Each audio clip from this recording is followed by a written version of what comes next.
The race for governor is taking shape as a new candidate launches her campaign, hoping to take on Greg Abbott. Until we have a governor who puts Texans first, we will never have the Texas that we deserve. One Texas lawmaker makes her case to lead the state, but she faces a packed field of diverse candidates hoping to win the Democratic nomination.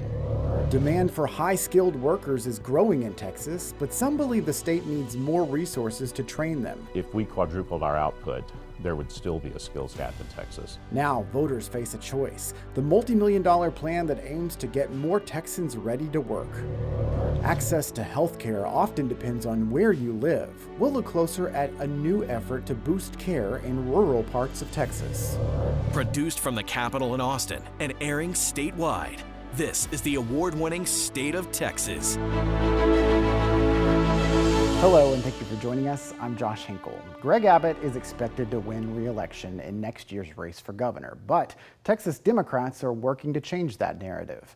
Now there's a new candidate in the race. Gina Hinojosa represents a state house district in Austin, but she launched her campaign for governor in Brownsville, where she grew up. And Texas needs a governor who works for you, and I will be that governor.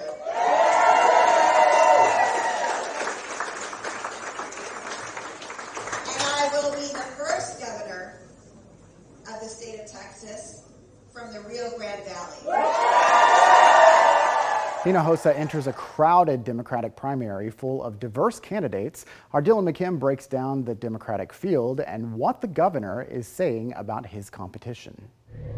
After nearly a decade in the State House, State Representative Gina Hinojosa is running for governor. A harsh critic of Governor Greg Abbott, she said she will focus on affordability, education, and health care issues. We need a governor of Texas who prioritizes the needs of Texans as opposed to the billionaire class, which is what we're seeing Governor Greg Abbott do.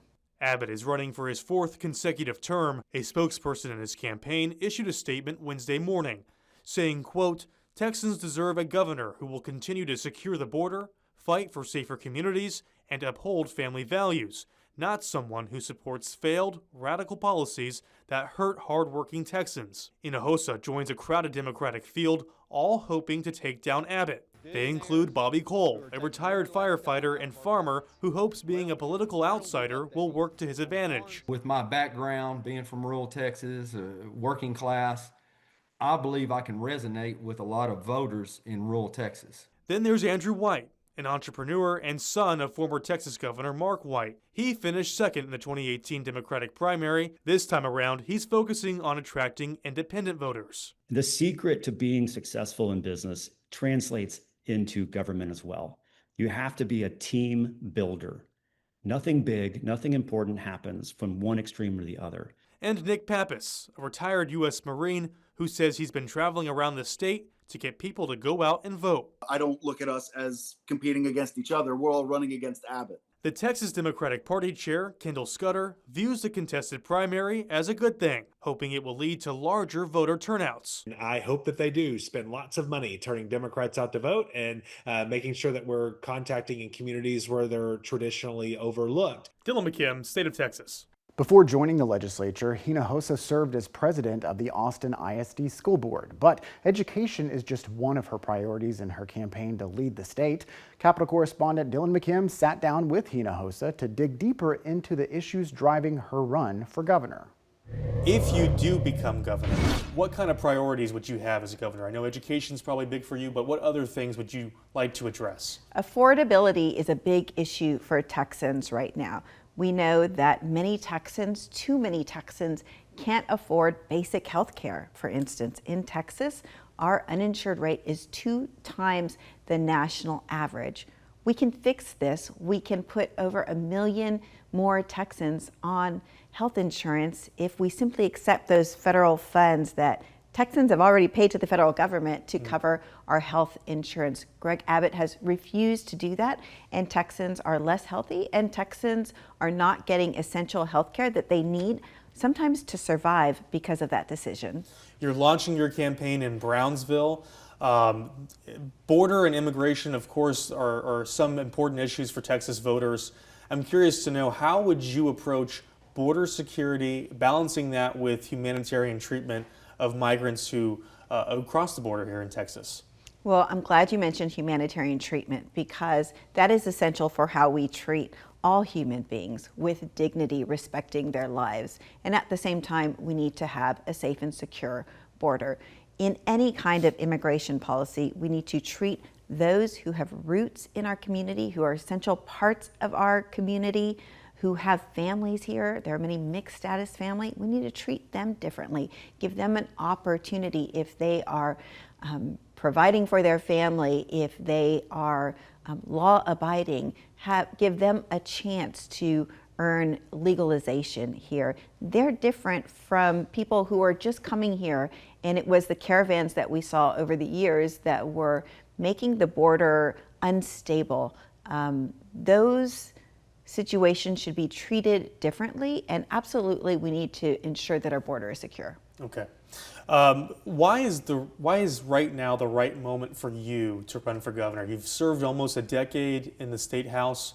Why is now? Why are you picking right now to choose to run for governor?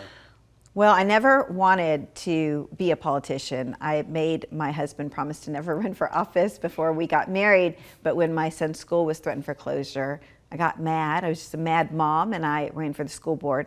Won there. The big issue that I found there is the state's not giving our public schools the money that they should, the money that we pay into for property taxes. And so as a result, schools across the state are closing. Now, after a decade in the Texas House, I've come to understand that the biggest problem we have in Texas is Greg Abbott's corruption. Because he is prioritizing his donors, Texans aren't getting the investments in the things that they need. And until we have a governor who puts Texans first, we will never have the Texas that we deserve. Things have become very bitter on a national scale, at a local scale.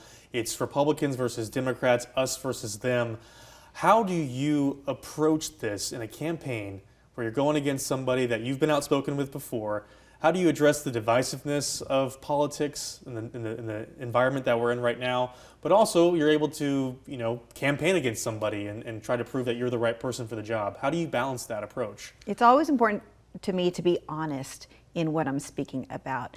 And the facts speak for themselves when it comes to Greg Abbott. So much so that many of my best allies when it comes to fighting for our public schools are MAGA moms who have joined with me to say no more privatization of our public school dollars, because that is a big grift. And so I'm happy to work with Democrats or Republicans to do what is right for Texans. Hinojosa is just the latest Democrat to join the race for governor. We also spoke with Andrew White, Bobby Cole, and Nick Pappas. We posted those interviews on our website. Just look for the links in this week's State of Texas story. What I've realized is that it's time for the next generation of leadership to step into the fray to lead us moving forward. A Republican congressman shakes up the race for U.S. Senate, why he says his age is a factor that voters should consider. There's just a lot of opportunity around here. Demand is growing for workers in Texas, but only for those with the right skills. We look at the plan before voters now to get more money for job training.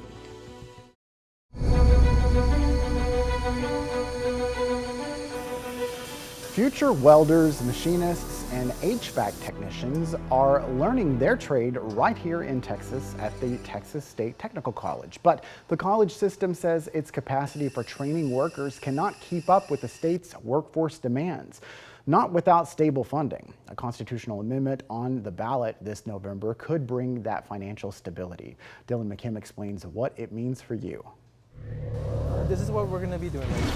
A year ago, Sebastian Morales was a senior in high school without a plan. So to connect 4 lights. Until a friend told him about a program. Hey, that sounds really interesting. Now he's training to be an HVAC technician at the Texas State Technical College's Williamson County campus. I'm really happy that I actually applied here, because this is probably right for me.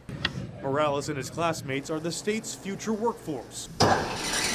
From machinists to welders. Companies like Tesla and SpaceX are calling Texas home and bringing with them a demand for workers, a demand the state is not meeting. If we quadrupled our output, there would still be a skills gap in Texas. Although students pay tuition, TSTC is not like a community college. It's a state agency with 11 campuses, which means it cannot call for bond elections or levy a tax on homeowners. Without that, we're not able to plan and we're not able to answer the needs of employers in the communities. Lawmakers want to create an investment fund that the school could pull earnings from to pay for capital projects, like buying new buildings, equipment, and renovating older campuses. Voters would have to approve that fund, but some have suggested it may not be a good solution. The Texas Policy Research says it could create a lack of fiscal responsibility. The legislature put it on the ballot to create. The legislature can put it back on the ballot to do away with it if they want to. Can you come check my wiring really quickly? Sebastian is just 7 weeks into his program, but in less than 2 years, This one on? he'll have the green light to join the workforce fully certified with a lot of options. There's just a lot of opportunity around here. Dylan McKim, State of Texas. Early voting begins Monday in the constitutional amendment election. The amendment to create the investment fund for TSTC is Proposition 1. It's one of 17 proposed amendments on the ballot. Among them, a proposal to use sales tax revenue to build and repair water infrastructure in the state. Proposition 4 would send up to $1 billion a year to the Texas Water Fund. Proposition 13 would increase the homestead exemption. That's the portion of a home's value that cannot be taxed to pay for public schools. Proposition 13 would raise that amount from $100,000 to $140,000. Prop 14 asks voters to approve creating the Dementia Prevention and Research Institute of Texas. That would include allocating $3 billion for research into dementia, Alzheimer's, and Parkinson's disease. Election day is November 4th. A $1 billion boost could be coming for healthcare in Texas. We'll look closer at the new effort to get more resources to rural parts of the state. It is clear that there is clearly an appetite for somebody like me in this race. He calls himself a different kind of candidate. We spoke to Wesley Hunt about his campaign and why he says it changes the outlook for Republicans in the race for Senate.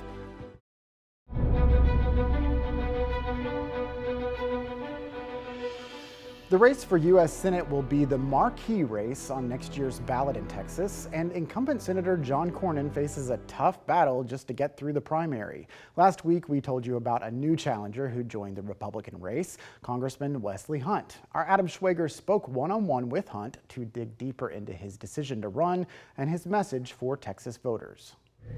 Well, thank you for taking the time to talk with us today, Representative Hunt. I guess just to start off, talk to me a little bit about why you decided to get into this race.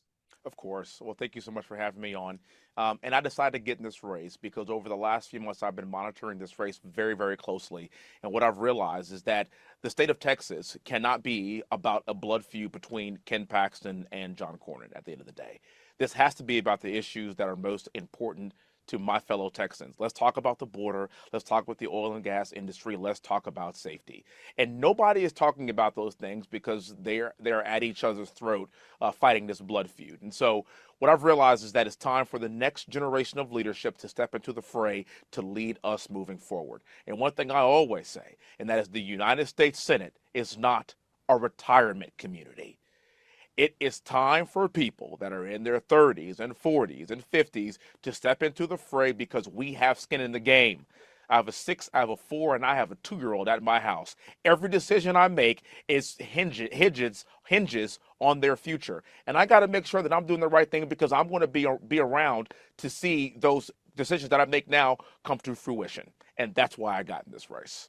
So talk to me a little bit about what are some of the big issues that you would like to see tackled at the Senate level that you can't do from the House of Representatives side? Well, my first order of business when I'm a United States Senator is going to be to overturn the gun control legislation that John Cornyn co-authored with Colin Allred and was praised for it by Joe Biden in the Rose Garden.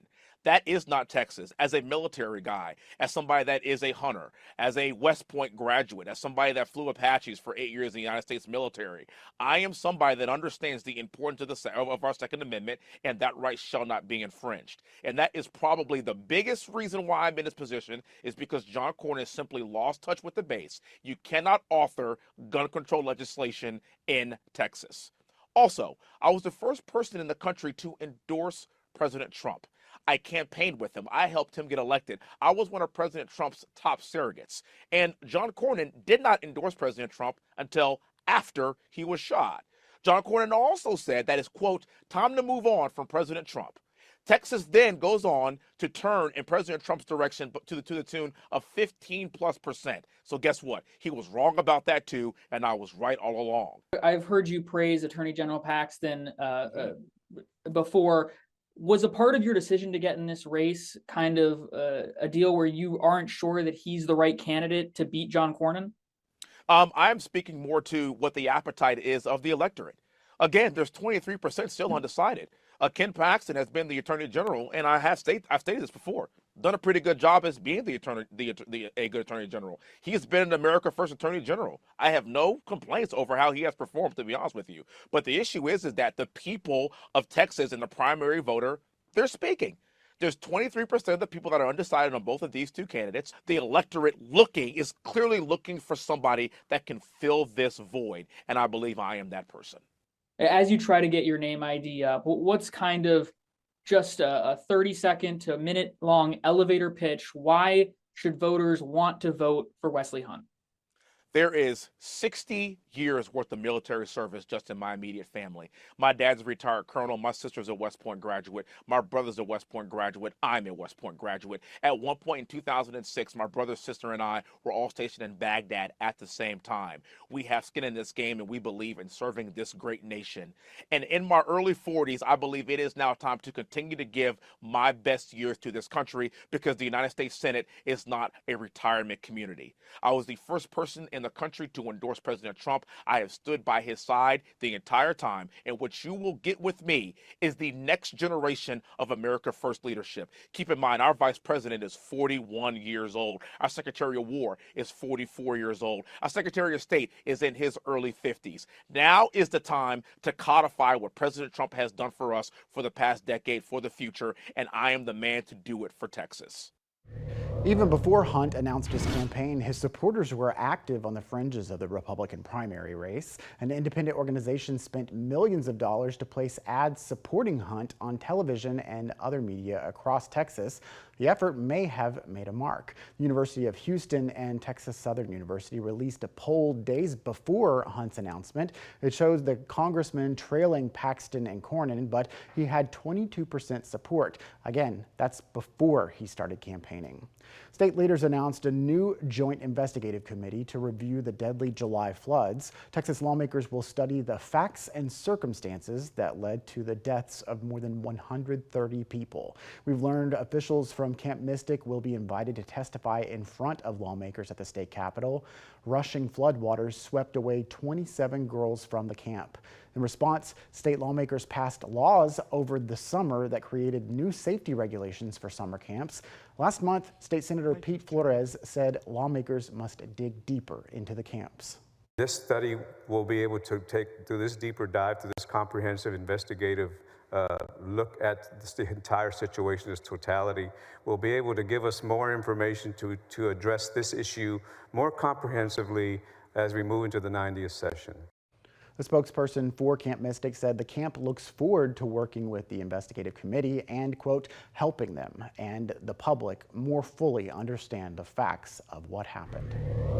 In Texas, access to health care can depend on where you live, and people in rural areas face unique challenges. A new effort could bring a $1 billion boost to improve care, but there's a tight deadline.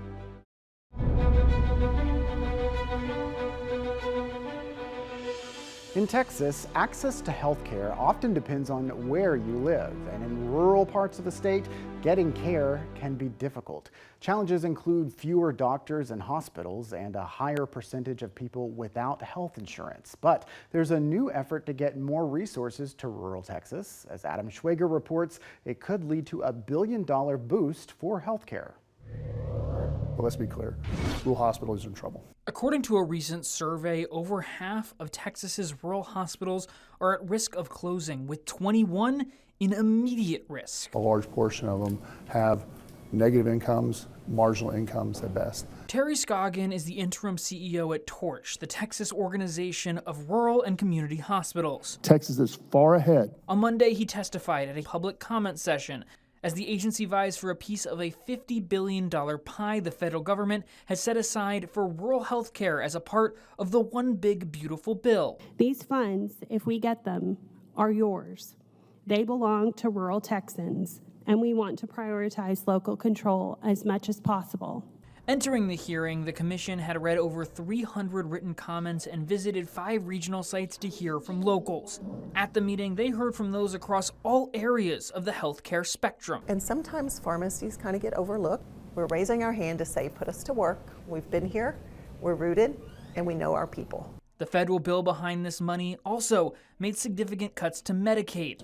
You're going to see these cuts in your rural communities with food, with insurance and those things. Those are going to hurt.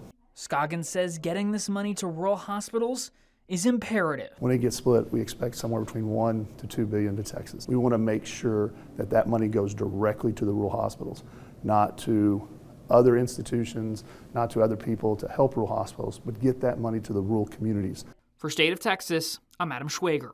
The deadline for the state to file rural health transformation funds is in early November. The Centers for Medicare and Medicaid Services plans to announce decisions by the end of the year. Thank you again for joining us for State of Texas. I'm Josh Hinkle. We'll be back next week to bring you an in-depth look at Texas politics.